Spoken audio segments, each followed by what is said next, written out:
어머니, 화장실 어서 다녀오세요. 저는 커피 한 잔 해야겠어요.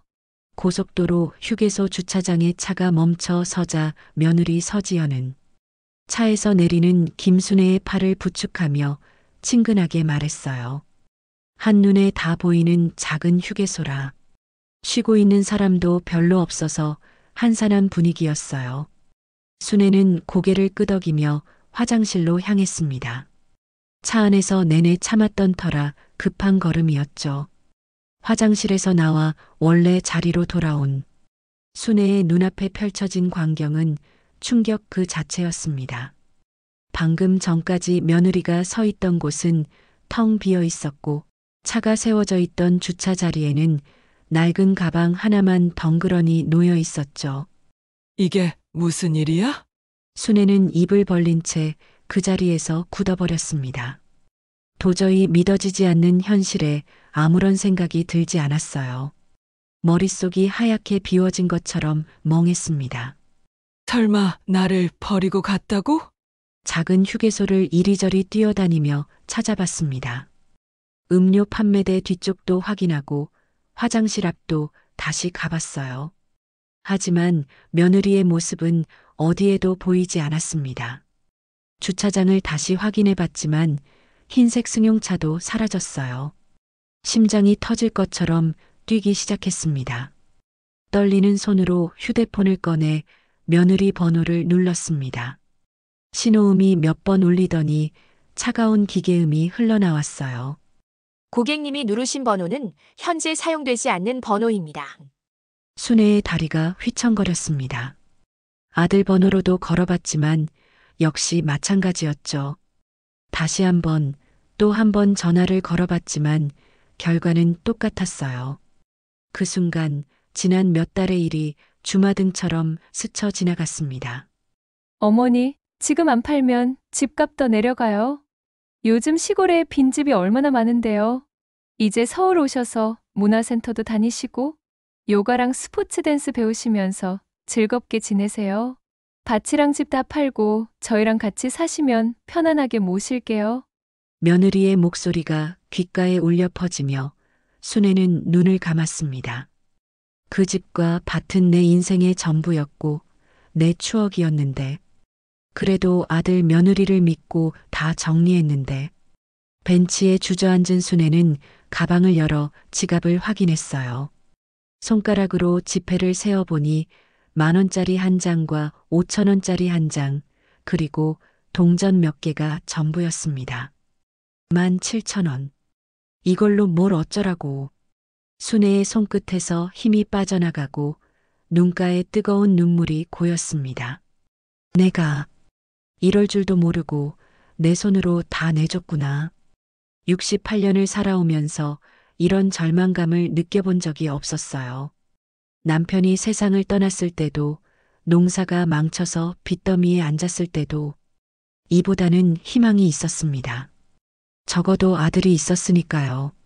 3대째 살아온 그 집, 손이 다 굳어버릴 때까지 일군 그 밭, 모든 걸 아들 며느리 말만 믿고 팔아버렸어요.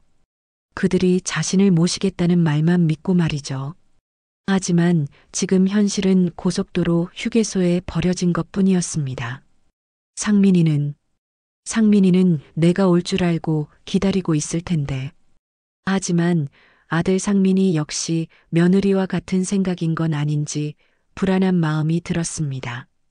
혹시 아들도 자신을 짐스러워하는 건 아닌지, 혹시 이 모든 게 두 사람이 함께 꾸민 일은 아닌지. 끔찍한 상상이 머릿속을 스쳐갔어요. 빈 휴게소 안은 쓸쓸했습니다. 가끔 지나다니는 사람들이 순애를 이상하게 쳐다봤죠. 혼자 앉아서 중얼거리는 할머니의 모습이 범상치 않게 보였을 겁니다. 해가 서서히 지기 시작했습니다. 휴게소에 하나 둘씩 켜진 형광등 불빛이 순애의 주름진 얼굴을 창백하게 비췄어요. 가방을 꼭 안고 앉아 있는 그녀의 모습은 마치 세상에 홀로 남겨진 것처럼 초라해 보였습니다. 평생 자식 키우느라 고생했는데 내가 이런 대접을 받다니. 시간이 흘러갈수록 상황은 더욱 절망적으로 느껴졌습니다. 혹시나 하는 마음에 며느리를 기다려봤지만 돌아올 기미는 전혀 보이지 않았고 전화도 계속 안 되고 있었어요. 순애는 가방 속을 뒤져 혹시 다른 연락처라도 적어둔 게 있나 찾아봤지만 그런 건 없었습니다. 휴게소 직원이 순애를 힐끗힐끗 쳐다보기 시작했어요. 너무 오래 앉아 있으니 의심스러워하는 것 같았습니다. 순애는 괜히 민망해져서 자리에서 일어나 밖으로 나갔어요. 밤 공기가 차가웠습니다. 11월 말의 바람이 순애의 얇은 옷깃 사이로 파고들었어요. 주차장에는 간간히 차들이 들어왔다 나갔다 했지만 그중 어느 것도 며느리의 차는 아니었습니다. 이제 어떻게 해야 하지? 순애는 자꾸만 휴대폰을 들여다봤습니다. 혹시 연락이 왔나 싶어서 말이에요. 하지만 화면에는 아무것도 없었습니다. 다시 며느리 번호로 전화를 걸어봤지만 여전히 차가운 기계음만 들려왔어요. 고객님이 누르신 번호는 현재 사용되지 않는. 순애는 전화를 끊고 한숨을 깊게 내쉬었습니다. 가슴 한구석이 점점 차갑게 식어가는 걸 느꼈어요. 아무리 생각해봐도 이상했습니다. 며느리가 정말 급한 일이 생겼다면 쪽지라도 남겨뒀을 텐데 말이에요. 해가 저물고 어둑한 밤이 되도록 순애는 그 자리에서 움직이지 못했습니다.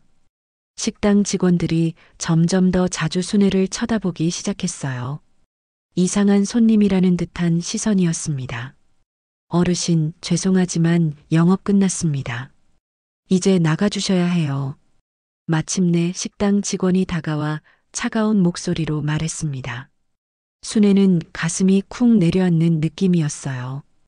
이제 정말 갈 곳이 없어진 거였습니다. 아, 죄송합니다. 순애는 떨리는 다리로 일어났습니다. 가방을 들고 밖으로 나가는 발걸음이 무거웠어요. 휴게소 밖은 이미 깜깜했고 11월 말의 차가운 바람이 옷깃 사이로 파고들었습니다. 건물 앞 벤치에 앉자마자 온몸이 덜덜 떨리기 시작했어요. 추위 때문만이 아니었습니다. 이제야 현실이 실감나기 시작한 거였어요. 내가 정말 버려진 거구나. 순애는 작은 목소리로 중얼거렸습니다. 68년을 살아오면서 이런 절망감을 느껴본 적이 없었어요.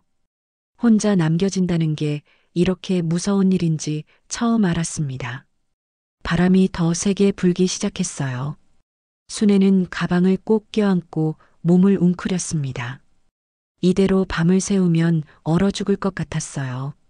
하지만 갈 곳이 없었습니다. 그때 식당에서 불이 꺼지고 문이 열렸습니다. 40대 후반쯤 되어 보이는 사장이 나왔어요. 문을 잠그던 그가 벤치에 앉아 있는 순애를 발견했습니다. 어르신? 사장이 다가왔습니다. 순애는 고개를 들어 사장을 바라봤어요. 얼굴이 이미 파랗게 질려 있었습니다. 아까 낮부터 계속 계시던데 무슨 사정인지는 모르겠지만 이곳은 불 꺼지면 깜깜해서 위험해요. 사장의 목소리에는 걱정이 묻어 있었습니다. 순애는 대답하고 싶었지만 목이 메어서 말이 나오지 않았어요. 저는 괜찮습니다. 겨우 나온 목소리는 떨리고 있었습니다. 사장은 고개를 저으며 순애의 상태를 자세히 살펴봤어요. 괜찮긴 뭐가 괜찮아요. 지금 얼굴이 새파래졌는데 무슨 일이세요?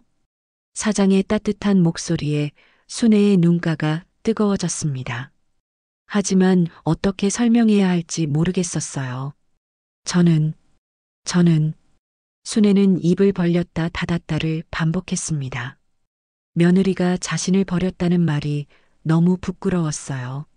무슨 일인지 모르겠지만 이런 데서 밤새면 안 됩니다. 제가 파출소까지 태워다 드릴게요. 사장은 더 이상 묻지 않고 순애의 가방을 들어줬습니다. 순애는 고마운 마음에 눈물이 날 것 같았어요. 차 안은 따뜻했습니다. 히터에서 나오는 온기가 순애의 얼어붙은 몸을 녹여줬어요. 사장은 라디오 볼륨을 줄이고 조용히 운전했습니다.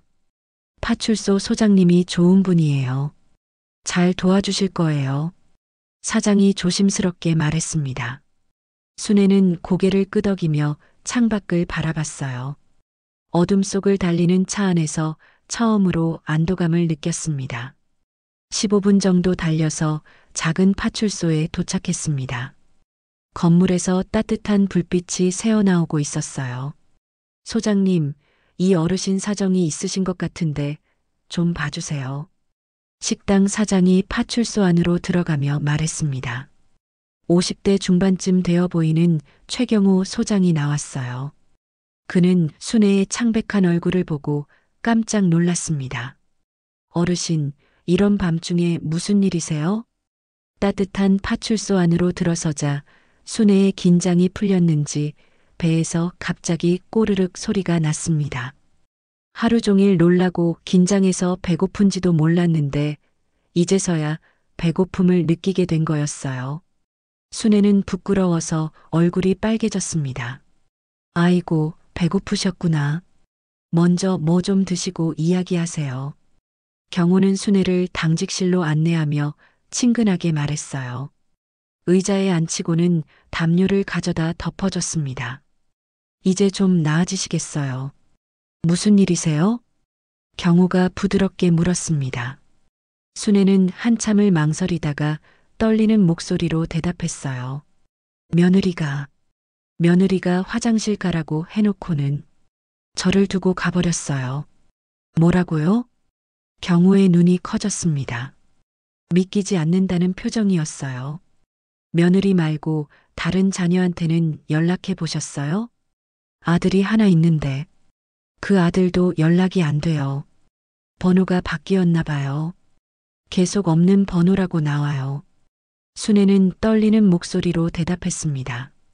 경호는 잠깐 생각에 잠겼어요.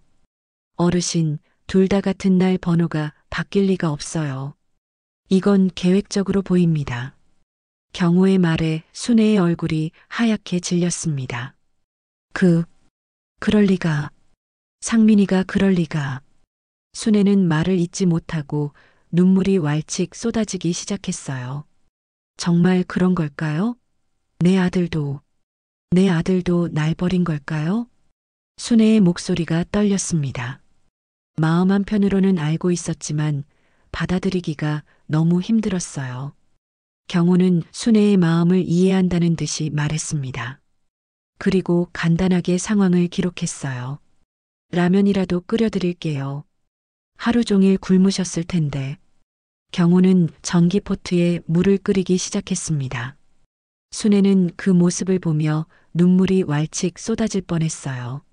낯선 사람이 보여주는 따뜻함이 더욱 절절하게 느껴졌습니다.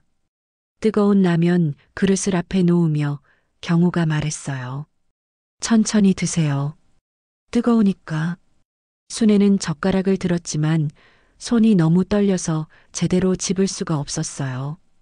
감정이 북받쳐 올라서 목이 메었습니다. 그래도 따뜻한 국물 한 모금이 목구멍으로 넘어가니 살 것 같았어요. 고맙습니다.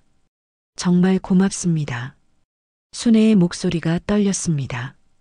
경호는 괜찮다는 듯이 손을 저었어요. 뭐려? 당연한 일이죠. 일단 오늘 밤은 여기서 주무세요. 다음 날 아침 경호가 순애를 깨웠습니다. 어르신, 일어나세요. 어떻게 하실 건가요? 집으로 돌아가실 건가요? 순애는 한참을 망설이다가 대답했어요.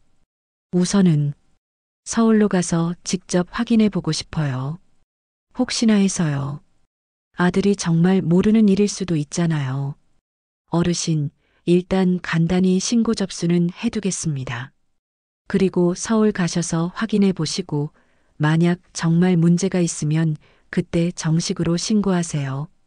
제 연락처 드릴 테니 언제든 연락하시고요. 경호는 명함을 꺼내 순애에게 건네며 말했어요. 버스터미널까지 데려다 드릴게요. 터미널에 도착해서 표를 사려고 하니 문제가 생겼습니다. 서울까지 버스표가 23,000원이었는데 순애가 가진 돈은 17,000원 뿐이었어요. 아, 돈이 모자라네요. 순애가 당황하고 있을 때 경호가 지갑을 꺼냈습니다. 제가 빌려드리는 겁니다. 그리고 서울 가서 여기저기 다니실 거 아니에요. 경호는 5만 원을 더 꺼내 순애의 손에 쥐어줬어요. 택시비입니다. 절대 고맙다는 말 마세요. 빌려드리는 거라니까요. 소장님, 순애의 눈물이 왈찍 터졌습니다. 평생 이런 은혜를 받아본 적이 없었어요. 세상에 나쁜 놈들만 있는 건 아닙니다. 어르신도 힘내세요. 경호는 투덜거리듯 말했지만 순애가 버스에 탈 때까지 지켜봤습니다. 버스 안에서 순애는 창밖을 바라보며 생각했어요. 아들을 만나면 뭐라고 해야 할까요? 며느리가 자신을 버렸다고 말해야 할까요?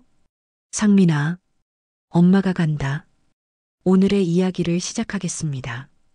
구독과 좋아요는 무료입니다. 여러분의 작은 터치 한 번이 앞으로도 계속해서 감동적인 이야기들을 전해드릴 수 있는 큰 힘이 되어줍니다.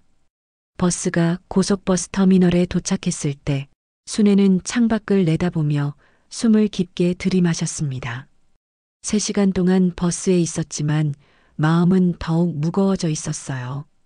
소장님이 건네준 명함을 꼭 쥐고 버스에서 내렸습니다. 이제 상민이를 만나게 되는구나.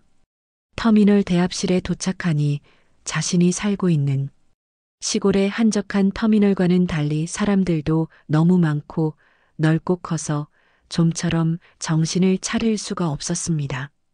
사람들이 개미떼처럼 바쁘게 오가고 있었고 곳곳에서 들려오는 안내방송 소리가 귀를 어지럽혔어요. 천장이 높고 넓은 공간이 시골에서 온 순애에게는 너무나 낯설었습니다. 사실 아들 내외가 서울에 살아도 좀처럼 가보지 않았고 아들이 터미널로 마중을 나와서 혼자 터미널 길을 찾아본 적이 없었던 거였어요. 지하철은 나는 한 번도 혼자 타본 적이 없는데 순애는 지하철 입구를 바라보며 망설였습니다. 표지판이 빼곡하게 붙어있는 여가는 마치 미로 같았어요. 1호선, 4호선, 경의중앙선. 온갖 숫자와 색깔들이 어지럽게 섞여 있었습니다. 사람들은 모두 어디로 가는지 알고 있는 듯 빠른 걸음으로 사라져갔어요. 실례합니다. 지하철 어떻게 타는지. 순애가 지나가는 사람에게 말을 걸어봤지만 모두들 바쁜 듯 고개만 까딱하고 지나갔습니다. 몇 번을 시도해봤지만 결과는 마찬가지였어요. 겁이 난 순애는 지하철은 엄두도 내지 못하고 다른 방법을 찾기로 했습니다. 버스는 탈 수 있을 거야. 순애는 사람들에게 물어물어 버스 정류장을 찾았습니다. 실례합니다. 대치동 가려면 무슨 버스 타야 해요? 다행히 한 중년 아주머니가 친절하게 알려줬어요. 할머니, 저기 파란 버스 타시면 돼요. 1시간 정도 걸릴 거예요. 순애는 고마워하며 파란 버스에 올라탔습니다. 탈 때도 기사 아저씨에게 다시 한번 확인했어요. 아저씨, 이 버스 대치동 가죠? 네, 맞아요. 제가 안내해 드릴게요. 버스 안은 따뜻했지만 순애의 손바닥은 긴장으로 축축했어요. 창밖으로는 끝없이 이어지는 빌딩들과 자동차들이 지나갔습니다. 서울이 이렇게 큰 줄 몰랐네. 버스가 한강을 건널 때 순애는 넓은 강과 높은 다리에 감탄했습니다. 하지만 감탄도 잠시 점점 더 복잡해지는 길들을 보며 불안해지기 시작했어요. 1시간쯤 지났을 때 버스 기사가 큰 소리로 외쳤습니다. 어르신, 대치동이에요. 내리시면 됩니다. 순애는 안도하며 서둘러 벨을 누르고 버스에서 내렸습니다. 하지만 내려보니 뭔가 이상했어요. 아들 차 타고 와봤던 아파트하고는 좀 다른 것 같았습니다. 여기가 아닌데? 주변에는 오래된 상가들과 작은 건물들만 보였어요. 아들이 자랑하며 보여준 높은 아파트들은 어디에도 보이지 않았습니다. 하지만 순애는 포기하지 않았어요. 그래도 같은 대치동이니 걷다 보면 아들네 아파트가 나오겠지. 순애는 무거운 가방을 들고 걷기 시작했습니다. 11월 말의 햇볕이 생각보다 뜨거워서 이마에 땀이 송글송글 맺혔어요. 실례합니다. 혹시 이 근처에 순애가 지나가는 사람에게 말을 걸어봤지만 말문이 막혔습니다. 아파트 이름이 뭐였더라? 아들이 말해줬는데 순애는 사람들에게 물어보는 걸 포기하고 그냥 걷기로 했습니다. 다리가 아프기 시작했지만 어쩔 수 없었어요. 중간중간 벤치에 앉아 쉬어가며 계속 걸었습니다. 30분쯤 걸었을 때 드디어 높은 아파트들이 보이기 시작했습니다. 하지만 여전히 정확한 위치를 찾기가 어려웠어요. 아니, 아파트가 비슷비슷하게 생겨가지고 어딘지 모르겠네. 순애는 당황했습니다. 모든 아파트가 비슷하게 생겨서 어느 것이 아들네 집인지 구별할 수가 없었어요. 아이고, 큰일 났다. 아니, 아파트 이름이 이렇게나 많아? 시골에서는 집들이 다 다르게 생겼는데 여기는 마치 같은 틀에서 찍어낸 것처럼 똑같았습니다.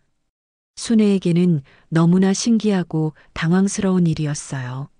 순애는 햇볕 아래서 땀에 젖은 채로 아파트 단지들을 하나씩 지나가며 걸었습니다. 가방이 점점 무거워졌고 다리는 후들거렸어요. 여기도 아니고 저기도 아니고. 그때 한 아파트 1층 상가에 있는 세탁소 간판이 눈에 들어왔습니다. 저 세탁소. 깔끔이 아저씨? 순애의 얼굴이 환해졌습니다. 아, 맞다. 여기였구나. 상민이가 세탁소 이름이 재밌다고 웃었었지. 깔끔이 아저씨라니. 순애는 가슴이 두근거렸습니다. 드디어 아들을 만날 수 있다는 기대감과 동시에 며느리 일을 어떻게 말해야 할지 걱정도 됐어요. 지친 몸과 마음이었지만 아들을 만난다는 생각에 다시 힘을 냈습니다. 상민아, 엄마 왔다. 높고 웅장한 아파트가 앞에 서 있었습니다. 순애는 안도의 한숨을 쉬었어요.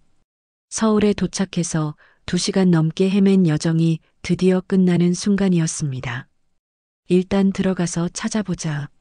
순애는 무거운 가방을 들고 아파트 단지 안으로 들어갔습니다. 하지만 막상 들어와 보니 더 큰 문제가 기다리고 있었어요. 오랜만에 오니까 왼쪽 길로 갔었나? 오른쪽 길로 갔었나? 단지가 생각보다 훨씬 컸습니다. 여러 개의 동들이 복잡하게 배치되어 있었고 길도 여러 갈래로 나뉘어 있었어요. 순애는 아들 차를 타고 왔을 때의 기억을 더듬어 봤지만 몇 동 몇 호인지 전혀 생각이 나지 않았습니다. 101동, 102동, 103동. 순애는 동번호를 하나씩 확인하며 걸었습니다. 하지만 어느 동도 익숙하지 않았어요. 차로 왔을 때는 아들이 운전하고 며느리가 안내했기 때문에 순애는 길을 제대로 기억하지 못했던 거였습니다. 여기도 아니고 저기도 아니고. 순애는 아파트 단지를 한 바퀴 둘러봤습니다. 다리가 아프고 가방이 무거웠지만 아들을 찾기 위해 계속 걸었어요. 하지만 도무지 모르겠었습니다. 모든 동이 똑같이 생겨서 어디가 어딘지 구별이 안 됐어요. 아이고, 어떻게 하지? 순애는 망연자실해서 아파트 놀이터 옆 벤치에 주저앉았습니다. 해가 점점 지고 있었고 사람들도 하나둘 집으로 들어가고 있었어요. 순애만 혼자 벤치에 앉아 어떻게 해야 할지 걱정하고 있었습니다. 상민이는 어디에 있는 걸까? 그때 문득 생각이 났습니다. 혹시 가방 어딘가에 주소를 적어둔 쪽지가 있을지도 모른다는 생각이었어요. 아, 맞다. 전에 혹시 몰라서 적어뒀던. 순애는 서둘러 가방을 열었습니다. 지갑, 휴대폰, 옷가지들을 하나씩 꺼내며 쪽지를 찾기 시작했어요. 가방 구석구석을 뒤져봤지만 처음에는 보이지 않았습니다. 어디 있지? 분명히 적어뒀는데. 한참을 찾다가 드디어 가방 안주머니에서 작은 쪽지를 발견했습니다. 며느리가 처음 이사했을 때 전화로 주소를 알려줬는데 그때 적어둔 것이었어요. 있다. 여기 있네. 쪽지에는 삐뚤빼뚤한 글씨로 주소가 적혀 있었습니다. 강남구 대치동과 함께 아파트 이름과 동 호수까지 적혀 있었어요. 105동 1501호. 순애는 쪽지를 꼭 쥐고 일어났습니다. 이제 정확한 주소를 알았으니 찾을 수 있을 거라는 희망이 생겼어요. 105동. 105동은 어디지? 하지만 단지가 워낙 넓어서 105동을 찾는 것도 쉽지 않았습니다. 순애는 다시 이리저리 걸어다니며 동번호를 확인했어요. 101동, 102동. 다행히 10분 정도 걸어가니 105동이 보였어요. 여기다. 드디어 찾았다.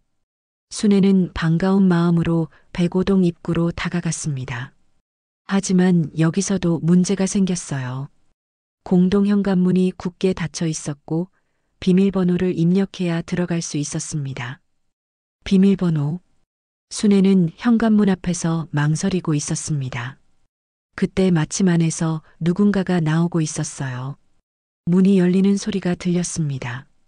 순애는 서둘러 문이 닫히기 전에 안으로 들어갔습니다. 30대 남성이 나오는 길이었는데 순애를 이상하게 쳐다봤지만 별말 하지 않고 지나갔어요. 15층 엘리베이터. 순애는 처음 타보는 아파트 엘리베이터에 올랐습니다. 버튼을 누르는 방법도 헷갈렸지만 겨우 15층 버튼을 찾아 눌렀어요. 띵동. 15층에 도착해서 1501호를 찾았습니다. 복도를 따라 걸어가니 1501호 문패가 보였어요. 순애는 가슴이 두근거렸습니다. 드디어 상민이를 만나겠구나. 순애는 떨리는 손으로 벨을 눌렀습니다. 띵동. 잠시 후 인터폰에서 목소리가 들려왔어요. 하지만 처음 들어보는 목소리였습니다. 네. 누구세요? 순애는 당황했지만 대답했어요. 여기 윤상민네 집 아니에요? 윤상민? 잘못 오신 것 같은데요. 딸각. 갑자기 인터폰이 끊어지는 소리가 났습니다. 순애는 멍하니 서 있었어요. 더 묻고 싶은 게 많았지만 다시 벨을 누를 수는 없었습니다. 이게 무슨 일이지? 순애는 그대로 엘리베이터를 타고 1층으로 내려왔습니다. 머릿속이 하얗게 변했어요. 분명히 여기라고 생각했는데 다른 사람이 살고 있다니요. 다시 망연자실해서 아파트 벤치에 앉아 있는데 경비복을 입은 나이가 있는 아저씨가 지나가고 있었습니다. 저기요, 경비 아저씨. 순애가 급하게 불렀습니다. 제가 시골에서 아들집 찾아왔는데 105동 1501호인데 다른 사람이 산다고 하는데 언제 이사 갔는지 아세요? 60대 초반쯤 되어 보이는 이만석 경비원은 딱딱한 표정으로 대답했어요. 개인정보라서 알려드릴 수 없습니다. 그리고는 그냥 가버렸습니다. 순애는 한숨을 깊게 쉬었어요. 참, 서울 사람들 매정하다 매정해. 순애가 중얼거리고 있을 때 그 경비 아저씨가 다시 돌아왔습니다. 순애의 처지가 딱해 보였나 봅니다. 어르신, 105동 1501호 말씀하시는 거죠? 만석이 조심스럽게 말했어요. 그 집이 일주일 전에 이사 나갔어요. 순애의 얼굴이 하얗게 질렸습니다. 일주일 전에 이사를. 그것밖에는 더 말씀드릴 수 없어요. 죄송합니다. 만석은 미안한 표정을 지으며 자리를 떠났습니다. 순애는 벤치에 주저앉았어요. 어제 휴게소에서 느꼈던 그 차가운 절망감이 다시 밀려왔습니다. 그때는 그래도 아들은 모를 거야. 아들은 나를 기다리고 있을 거야 라는 희망이 있었어요. 하지만 지금은 달랐습니다. 일주일 전에 이사를 갔다고. 며느리가 자신을 휴게소에 버리고 온 그 사이에 아들도 함께 이사를 간 거였어요. 이제 더 이상 의심할 여지가 없었습니다. 상민이도 나를. 순애의 가슴 속에서 뭔가 완전히 무너져 내리는 소리가 들렸습니다. 어제는 설마 하는 마음이었다면 지금은 냉혹한 현실이었어요. 아들과 며느리가 자신을 버렸다는 것. 이보다 더 절망적인 일이 어디 있을까요? 순애는 벤치에서 일어날 힘도 없었습니다. 아들과 며느리가 자신을 버렸다는 현실이 받아들여지지 않았어요. 해가 완전히 지고 아파트 단지의 가로등이 하나둘 켜지기 시작했습니다. 이제 어디로 가야 하지? 순애는 멍하니 앞만 바라보고 있었어요. 갈 곳도 없고 돈도 얼마 없고 연락할 사람도 없었습니다. 그때 휴대폰이 울렸어요. 따르릉 따르릉. 순애는 깜짝 놀라며 휴대폰을 확인했습니다. 화면에 박영숙이라는 이름이 떠 있었어요. 고향 친구였습니다. 여보세요? 순애야, 잘 올라갔어? 영숙의 밝은 목소리가 들려왔습니다. 이제 즐겁게 지내고 있을 줄 알았는데 목소리가 왜 그래? 감기라도 걸렸어? 순애는 목이 메어서 대답하기가 힘들었어요. 영숙에게 진실을 말하고 싶었지만 너무 부끄럽고 창피했습니다. 응, 잘 올라왔어. 순애의 목소리는 떨리고 있었습니다. 울음을 꾹 참고 있는 게 티가 났어요. 순애야, 너 지금 울고 있는 거지? 영숙은 순애의 목소리에서 뭔가 이상함을 느꼈습니다. 아니야. 괜찮아. 괜찮긴 뭐가 괜찮아. 지금 당장 무슨 일인지 말해봐. 영숙의 다급한 목소리에 순애의 눈물이 터져 나올 것 같았어요. 하지만 아파트 벤치에 앉아서 울 수는 없었습니다. 그때 이만석 경비원이 순애 쪽으로 다가왔습니다. 순애가 전화를 받으며 떨고 있는 모습을 본 거였어요. 어르신, 괜찮으세요? 만석이 걱정스럽게 물었습니다. 경비실에서 편히 전화 받으세요. 거기가 더 따뜻해요. 순애는 고맙다는 인사를 하며 경비실로 따라갔습니다. 작은 공간이었지만 따뜻했고 의자도 있었어요. 천천히 통화하세요. 제가 밖에 있을게요. 만석은 배려심 깊게 경비실 밖으로 나갔습니다. 순애는 그제서야 마음 놓고 울 수 있었어요. 영수가. 순애의 목소리가 완전히 무너졌습니다. 순애야, 대체 무슨 일이야? 나 너무 놀랐잖아. 나 버려졌어. 뭐라고? 버려졌다고? 영숙은 믿을 수 없다는 듯이 소리쳤어요. 며느리가 휴게소에서 나를 버리고 갔어. 그리고 상민이도 이미 이사를 가버렸어. 순애는 어제부터 있었던 일을 영숙에게 털어놨습니다. 휴게소에서 버려진 일, 파출소에서 하룻밤 잔 일, 서울에 와서 아들 집을 찾았지만 이미 이사를 간 일까지 모든 걸 말했어요. 그런 미친, 어떻게 그런 일이. 영숙은 분노로 목소리가 떨렸습니다. 그 나쁜 년이 어떻게 시어머니를 휴게소에 버려. 그리고 상민이도 어떻게 어머니를 그렇게 놔둬. 영숙아, 나 어떻게 해야 해? 갈 곳도 없고. 순애는 울음을 터뜨렸습니다. 지금까지 참았던 모든 감정이 한꺼번에 쏟아져 나왔어요. 순애야, 당장 내려와. 우리 집에서 지내자. 영숙은 즉시 말했습니다. 고마워. 정말 고마워. 순애는 눈물을 흘리며 고개를 끄덕였어요. 고맙긴 뭘. 우리가 몇 년 친구인데. 빨리 와. 내가 기다리고 있을게. 전화를 끊고 나니 순애는 조금 마음이 놓였습니다. 적어도 갈 곳은 생겼어요. 영숙이 있는 고향으로 돌아가면 됐습니다. 경비실 밖에서 기다리고 있던 만석이 들어왔어요. 들으려고 했던 건 아니지만 통화하시는 내용이 조금 들렸습니다. 뭐라고 위로를 해야 할지 모르겠네요.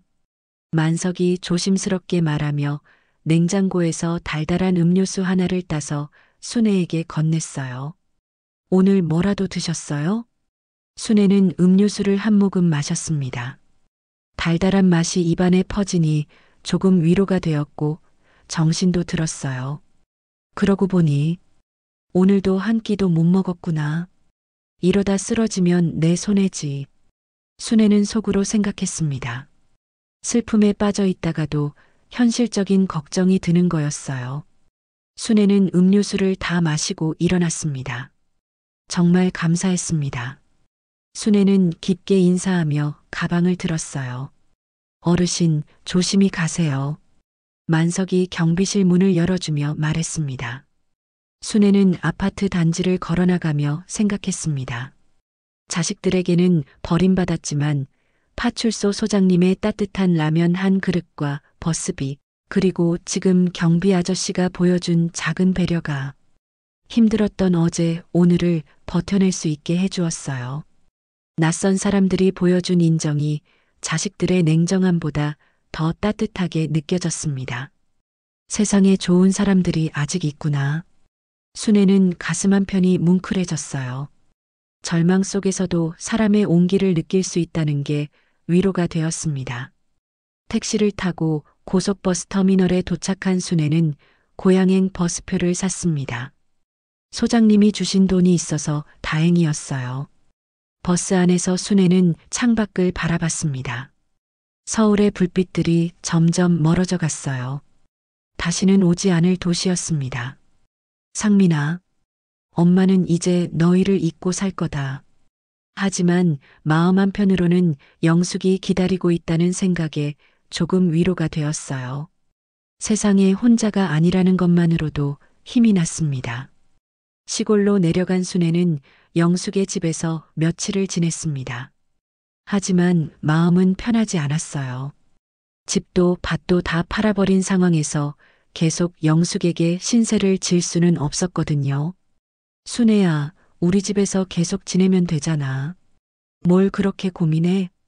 영숙이 말했지만 순애는 고개를 저었습니다. 고마운 마음은 굴뚝 같지만 내가 언제까지 너한테 신세를 져? 신세라니 무슨 소리야. 하지만 순애의 마음은 이미 정해져 있었어요. 자립할 방법을 찾아야 했습니다. 며칠 후 마을 이장이 순애를 찾아왔습니다. 순애 씨, 서울에서 고생 많이 하셨다면서요? 네. 이장님, 사실 제가 좋은 분을 소개해 드리려고 왔어요. 우리 마을 출신인데 서울에서 변호사 하는 친구가 있거든요. 순애는 고개를 들었습니다. 변호사요? 네, 한지훈이라고 하는데 대형 로펌에서 일해요. 그 집 할아버지가 우리 마을 사람이었거든요. 얼마 전에 내려와서 인사하길래 순애 씨 이야기를 했더니 도와주고 싶다고 하더라고요. 순애는 망설였습니다. 변호사라니 그런 큰 사람이 자신 같은 촌늙은이를 도와줄 리가 있을까요? 이장님, 저 같은 사람이 변호사님한테 뭘? 그런 말씀 마세요. 일단 만나보시기라도 해요. 내일 마을회관에서 만나기로 했어요. 다음 날 순애는 떨리는 마음으로 마을회관에 갔습니다. 30대 중반쯤 되어 보이는 한지훈 변호사가 기다리고 있었어요. 깔끔한 정장 차림이었지만 표정은 따뜻했습니다. 어머님, 안녕하세요. 한지훈입니다. 아, 변호사님. 순애는 어색해했지만 지훈은 친근하게 다가왔어요. 편하게 앉으시고 천천히 말씀해 주세요. 무슨 일이 있었는지 자세히 듣고 싶습니다. 순애는 처음에는 망설였지만 점차 마음을 열고 이야기를 시작했어요. 며느리에게 속아서 집과 밭을 판 일, 휴게소에 버려진 일, 아들도 함께 이사를 가버린 일까지 모든 걸 털어놨습니다. 지우는 순애의 이야기를 들으며 메모를 했어요. 표정이 점점 진지해졌습니다. 어머님, 정말 힘드셨겠어요. 변호사님, 내가 며느리 말만 믿고 다 팔아버렸는데 이걸 돌려받을 수 있을까요? 지우는 잠시 생각에 잠겼다가 입을 열었습니다. 어머님, 이건 단순한 거래가 아닙니다. 며느리의 말은 기망행위, 즉 사기에 해당할 수 있어요. 사기요? 네. 사실이 아닌 걸 사실처럼 꾸며서 재산을 처분하게 만든 거니까요. 민법상 사기에 의한 의사표시는 취소할 수 있습니다. 순애의 눈이 커졌습니다. 그럼 돌려받을 수 있다는 말씀이세요? 가능성이 있어요. 하지만 몇 가지 증거가 필요합니다. 며느리가 거짓말을 했다는 걸 증명해야 하거든요. 지우는 펜을 들며 설명을 계속했어요. 첫째, 며느리가 집값이 떨어진다고 했는데 실제로는 어땠는지 확인해야 해요. 둘째, 서울에서 함께 살겠다고 한 약속을 지키지 않고 휴게소에 벌인 행위는 명백한 기망입니다. 그런데 증거를 어떻게 찾죠? 걱정 마세요. 요즘은 전화 통화 내역도 조회할 수 있고 부동산 거래 기록도 다 남아 있어요. 게다가 휴게소 CCTV 영상도 있을 거고요. 순애는 가슴이 두근거렸습니다. 정말 희망이 있는 건가요? 하지만 어머님, 법적 절차는 시간이 걸려요. 몇 달에서 1년 정도는 각오하셔야 해요. 그래도 희망이 있다는 거죠? 네. 하지만 더 중요한 게 있어요. 지훈의 표정이 더욱 진지해졌습니다. 게다가 위임장이나 인감도장을 며느리가 관리했다면 배임이나 횡령 혐의도 적용 가능합니다. 형법상 업무상 배임죄나 횡령죄로 고발할 수도 있어요. 형법요? 네. 민사는 돈을 돌려받는 거고 형사는 처벌하는 겁니다. 며느리가 어머님을 속여서 재산을 가로챈 건 명백한 범죄 행위예요. 순애의 손이 떨렸습니다.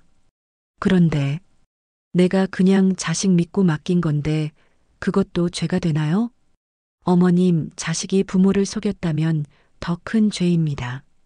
특히 고령자를 대상으로 한 사기는 가중처벌 대상이에요. 지우는 순애의 손을 잡으며 말했어요. 어머님, 이제 울지 마시고 싸우셔야 합니다. 저와 함께라면 충분히 이길 수 있어요. 정말 그럴까요? 네. 최근에 이런 사건들이 많아져서 법원에서도 엄격하게 판단하고 있어요. 어머님 같은 피해자를 보호하는 게 사회적 관심사거든요. 순애는 주먹을 꽉 쥐었습니다. 그래. 내 인생, 내가 되찾아야지. 그런 마음가짐이 중요해요.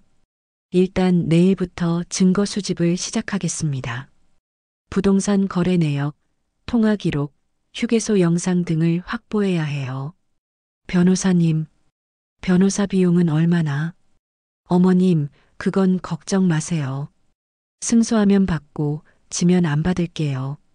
성공 보수제로 하겠습니다.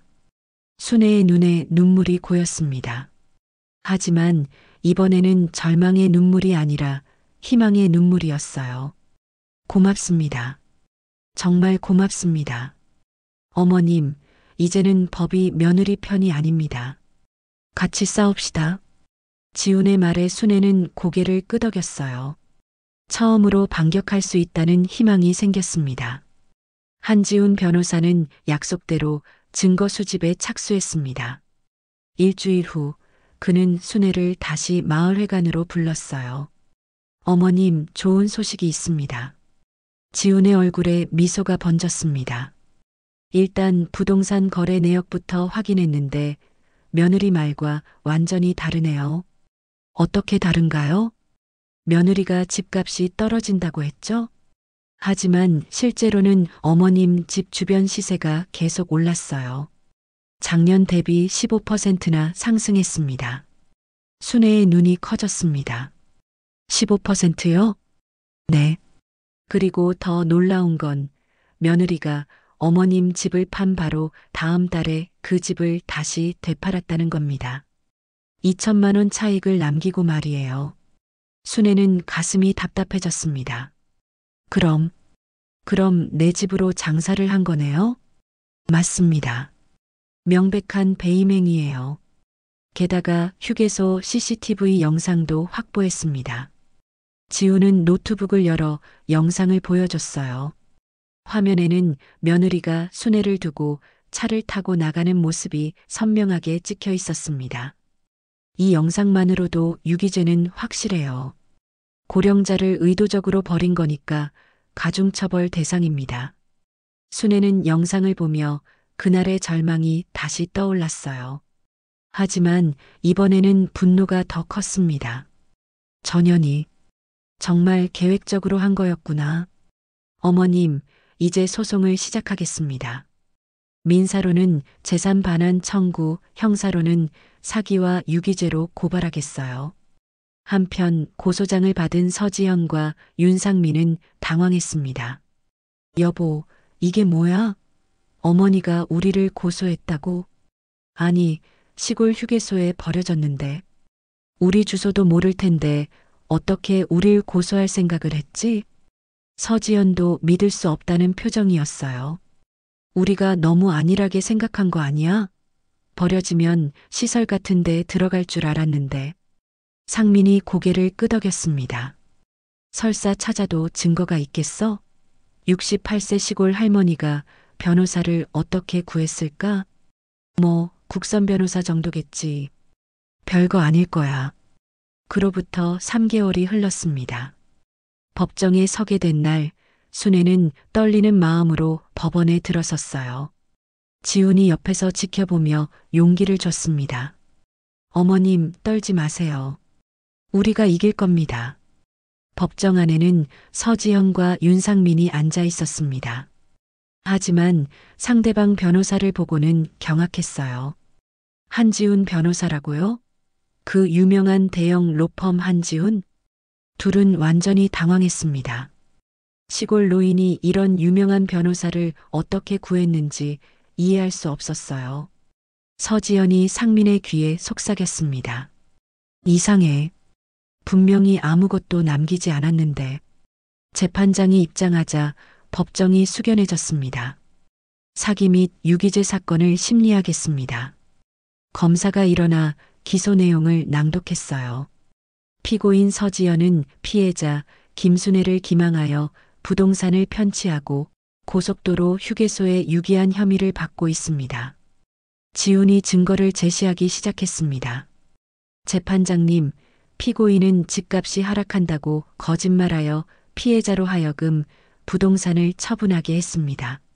하지만 실제로는 시세가 상승하고 있었고 피고인은 이를 알고 있었습니다.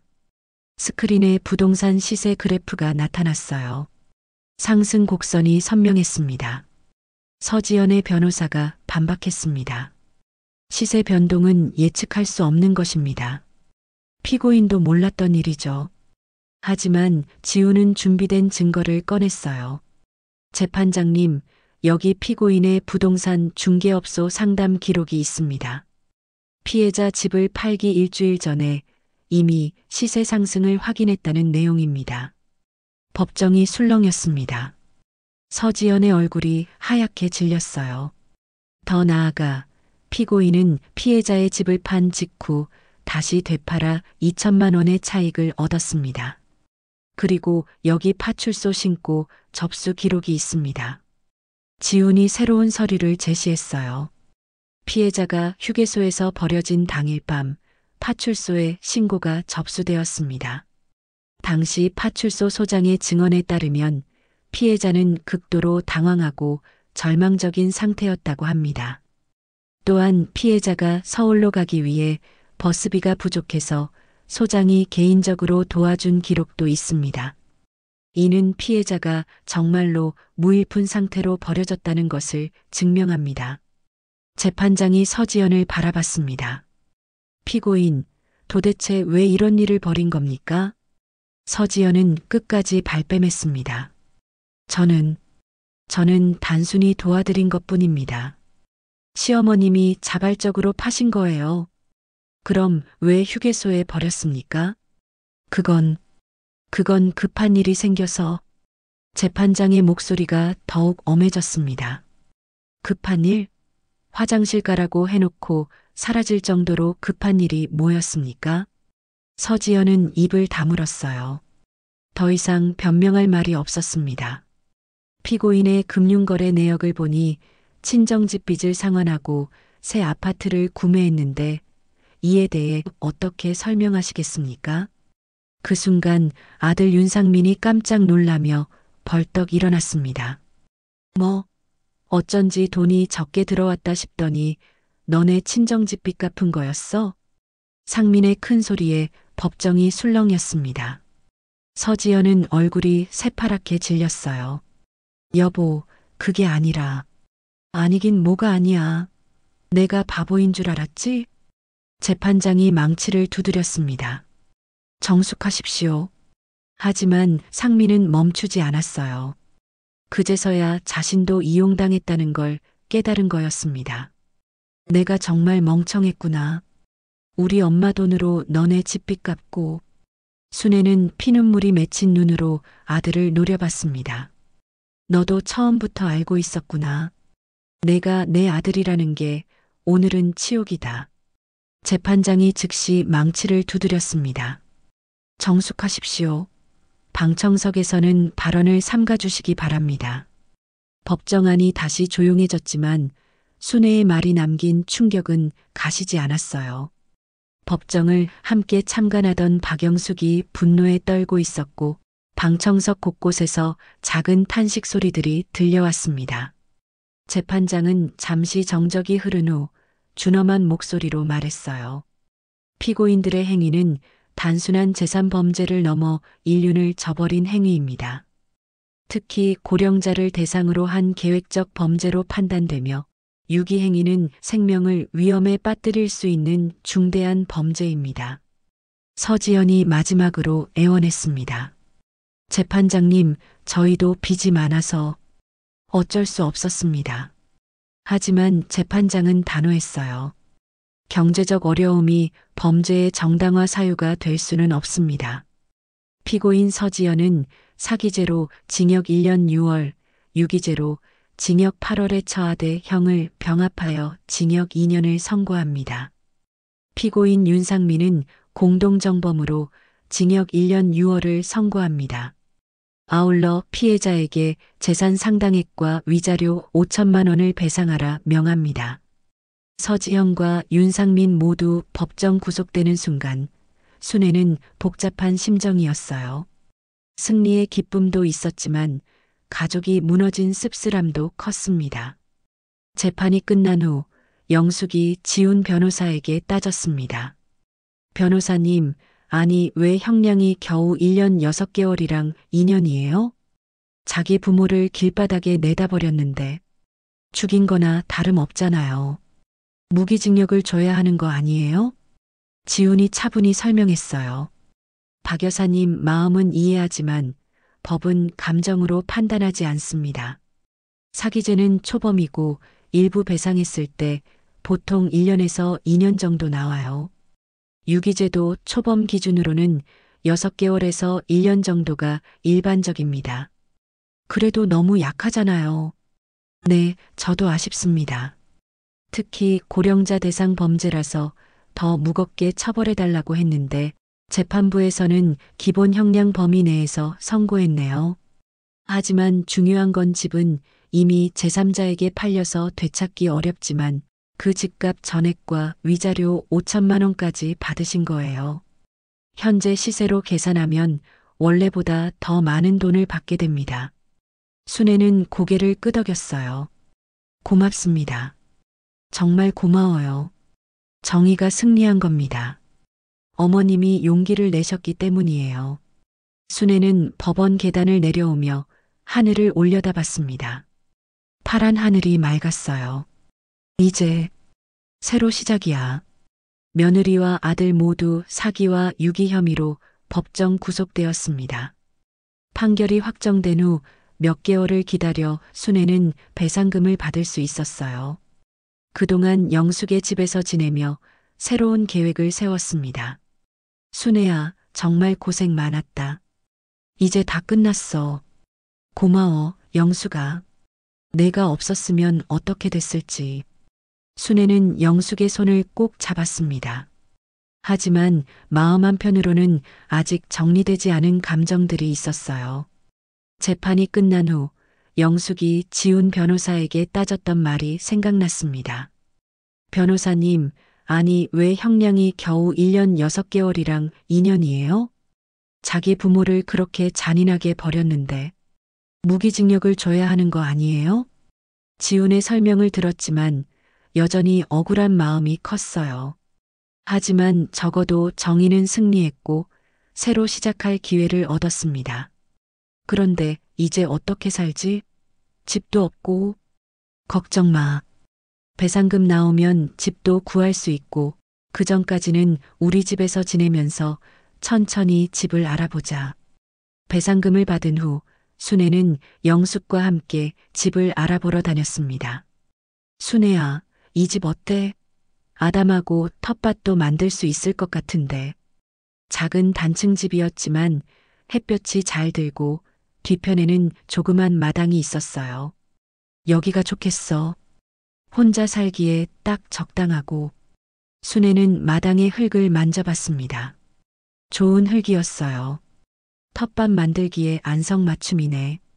새 집으로 이사하는 날 순애는 가벼운 마음이었습니다. 가져갈 짐도 별로 없었지만 그게 오히려 자유로웠어요. 이제 정말 새 시작이구나. 마을 이장이 순애를 찾아왔어요. 순애 씨, 마을회관에서 일할 사람을 찾고 있어요. 청소하고 관리하는 일인데 어떠세요? 저 같은 사람도 괜찮을까요? 물론이죠. 경험도 많으시고 무엇보다 믿을 만한 분이잖아요. 순애는 고개를 끄덕였어요. 일이 있다는 건 살아갈 이유가 있다는 뜻이었습니다. 그럼 내일부터 나가겠습니다. 마을회관에서 일하는 순애의 모습은 예전과 달랐어요.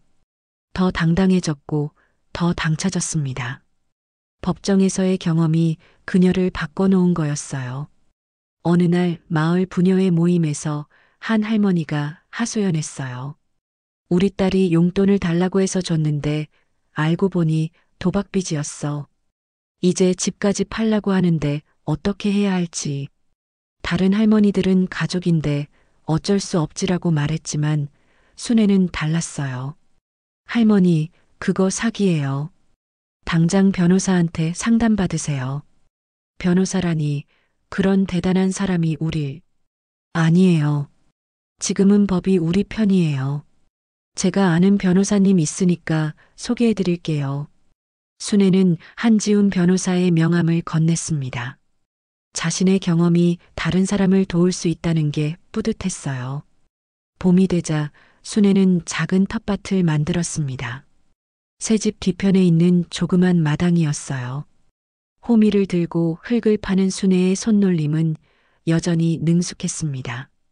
사람은 날 버려도 땅은 날 배신하지 않더라. 순애는 흙을 움켜쥐며 중얼거렸어요. 씨앗을 뿌리며 새로운 희망을 심는 기분이었습니다. 어느 날 저녁 순애는 영숙과 함께 산책을 나갔어요. 마을 앞 작은 강가를 걸으며 이야기를 나눴습니다. 순애야, 후회 안 해? 그래도 자식인데. 영숙의 질문에 순애는 잠시 생각에 잠겼어요. 후회는 안 해. 하지만 마음이 아픈 건 사실이야. 그래도 이제는 나를 위해 살 거야. 맞아. 이제부터는 내 인생이야. 석양이 강물에 비치며 황금빛으로 물들었어요. 순애는 그 빛을 바라보며 마음속 깊이 평화를 느꼈습니다. 몇 달 후 순애에게 편지 한 통이 왔어요.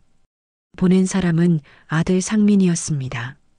순애는 한참을 망설이다가 편지를 열어봤어요. 엄마, 죄송합니다. 지금에서야 제 잘못을 깨달았습니다. 용서해달라고 할 수는 없지만 그래도 엄마가 건강하시길 바랍니다. 순애는 편지를 읽고 나서 조용히 접어뒀어요. 분노도 원망도 이제는 없었습니다. 그저 안타까울 뿐이었어요. 너무 늦었다, 상민아. 순애는 편지를 서랍 깊숙이 넣어뒀습니다. 답장을 할 생각은 없었어요. 이미 그들과의 인연은 끝났으니까요. 어느 가을날 순애는 텃밭에서 물을 뽑고 있었어요. 올해도 풍년이었습니다. 손수 기른 무와 배추를 보며 뿌듯해했죠. 순애야, 무 좀 나눠줘. 영수가 얼마든지 가져가. 이웃들과 나누며 사는 삶이 순애에게는 더 소중했어요. 화려하지는 않지만 따뜻한 일상이었습니다. 저녁이 되어 집으로 돌아온 순애는 거울을 보며 미소를 지었어요. 주름은 더 깊어졌지만 눈빛은 더 맑아져 있었습니다. 이제야 내 인생이구나. 창밖으로는 첫눈이 내리기 시작했어요. 순애는 창가에 앉아 눈송이를 바라봤습니다. 하얀 눈이 세상을 새롭게 덮어가는 모습처럼 자신의 인생도 새하얗게 시작되고 있는 것 같았어요. 다음해 봄 순애의 텃밭은 더욱 풍성해졌습니다. 상추, 배추, 무, 고추까지 온갖 채소들이 푸르게 자라고 있었어요. 마을 사람들이 순애 씨네 채소가 제일 싱싱하다며 칭찬했습니다. 순애야, 이제 진짜 제자리 찾았네. 영숙이 웃으며 말했어요. 순애도 환하게 웃었습니다. 석양 아래 묵묵히 씨앗을 뿌리는 순애의 뒷모습으로 이야기는 막을 내립니다. 그녀의 얼굴에는 더 이상 절망이 아닌 새로운 희망의 빛이 가득했어요. 오늘도 함께 해주셔서 감사합니다. 여러분의 작은 관심 하나하나가 모여 더 많은 감동적인 이야기를 만들어갑니다. 구독과 좋아요로 응원해주세요.